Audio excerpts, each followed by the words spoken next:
అప్పుల బాధలు వెంటాడుతున్నాయా? అయితే 6 JVR వారి జాతిరత్నాలు ధరించండి.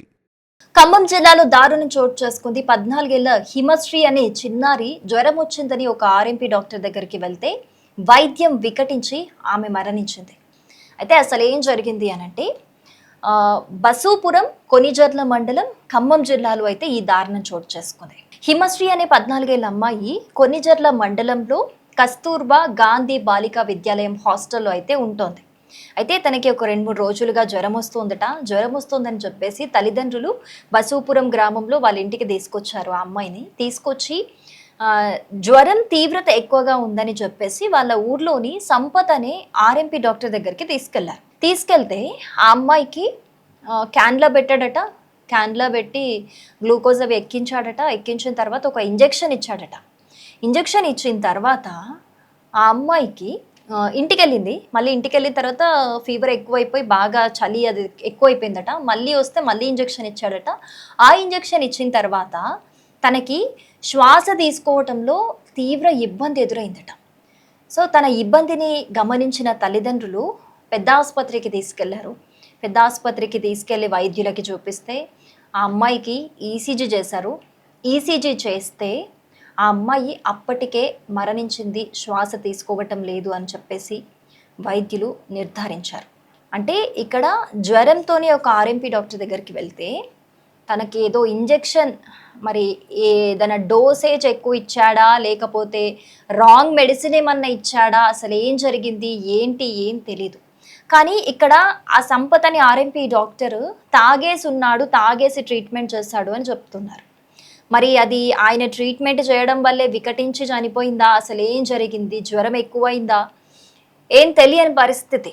కానీ ఆర్ఎంపీ డాక్టర్ ట్రీట్ చేసిన తర్వాతే ఆమె ప్రాణాలైతే కోల్పోయింది. సో దీనికి సంబంధించి ఎలాగైనా న్యాయం జరగాలి, అసలు దీని మీద మాకు క్లారిటీ కావాలి అని చెప్పేసి తల్లిదండ్రులు పోలీసులను కూడా ఆశ్రయించారు.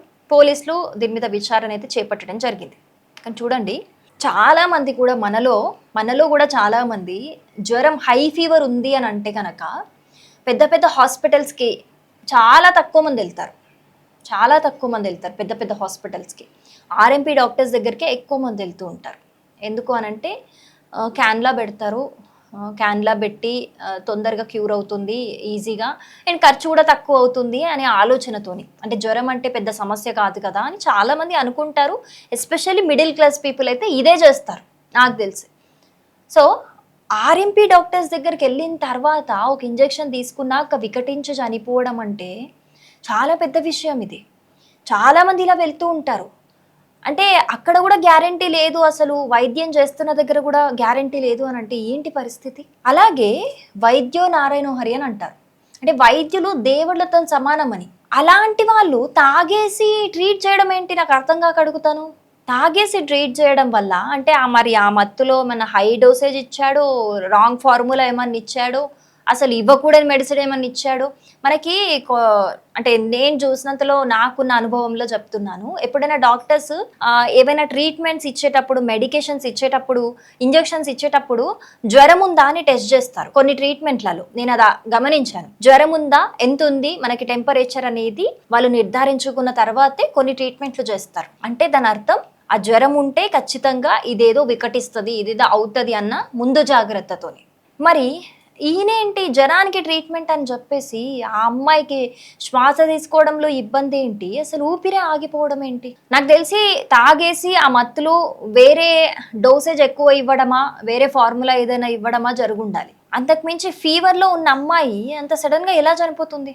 హై ఫీవర్ ఉన్న అమ్మాయి. దీనికి సంబంధించి అయితే ఇప్పుడు ఇన్వెస్టిగేషన్ అయితే స్టార్ట్ చేశారు. తల్లిదండ్రులు అయితే అసలు వాళ్ళ బాధ నిజంగా చెప్పుకోలేంది. ఎందుకంటే ఒక 8వ క్లాస్ చదువుతున్న అమ్మాయి, ఒక ఆడపిల్ల జస్ట్ ఒక ఫీవర్ అని వచ్చింది, హాస్టల్ నుంచి వచ్చింది, చనిపోయింది అని అంటే అసలు ఆ తల్లిదండ్రుల ఆ బాధ ఏ విధంగా ఉంటుంది మనం అర్థం చేసుకోవాలి. వాళ్ళకి అసలు సడన్ షాక్, అసలు అమ్మాయికి ఫీవర్ వచ్చి చనిపోయింది అని అంటే ఏంటి అసలు పరిస్థితి? అది పెద్ద పెద్ద ప్రాబ్లం కూడా కాదు మనకి. ఫీవర్ అనేది అందరికీ కామన్గా వచ్చే ప్రాబ్లం. ఫీవర్ అనేది ఓ 2 రోజులు ఇంట్లో రెస్ట్ తీసుకుంటే తగ్గిపోతుంది. కానీ అలాంటిది ఆ రెస్ట్ తీసుకుందామని ఇంటికి తీసుకొచ్చిన అమ్మాయిని అదేదో తీసుకొచ్చినాక మరి ప్రాణం పోయినట్టు అయిపోయింది. ఆ తల్లిదండ్రుల బాధ ఏ విధంగా ఉంటుందో చెప్పండి. అసలు ఏం చేయాలంటారు ఇలాంటి డాక్టర్లని? తాగేసి ట్రీట్ చేయడం ఏంటి? ఆ వైద్య వృత్తికే అవమానం నిజంగా. వైద్య వృత్తినే కించపరుస్తున్నారు, తక్కువ చేస్తున్నారు వాటిని. కొంతమంది వైద్యులు ఈ మధ్య అలాగే తయారయ్యారు. రీసెంట్ గా కూడా కొన్ని కేసులు చూసాం కదా, సర్జరీకి వెళ్తారు, అసలు ప్రాణాలతో ఇంటికి వస్తారో రారో కూడా తెలియని పరిస్థితి. అలా తయారవుతున్నారు కొంతమంది వైద్యులు. కొంతమంది కమర్షియల్ గా తయారవుతున్నారు, ఇంకొంతమంది ఇట్లా చెడలవాట్లతోని ట్రీట్మెంట్లు చేసి ప్రాణాలు తీస్తున్నారు. ఏం చేయాలంటారు ఇలాంటి డాక్టర్లని? ఎలాంటి శిక్ష పడితే కరెక్ట్ ఇలాంటి వాళ్ళకి?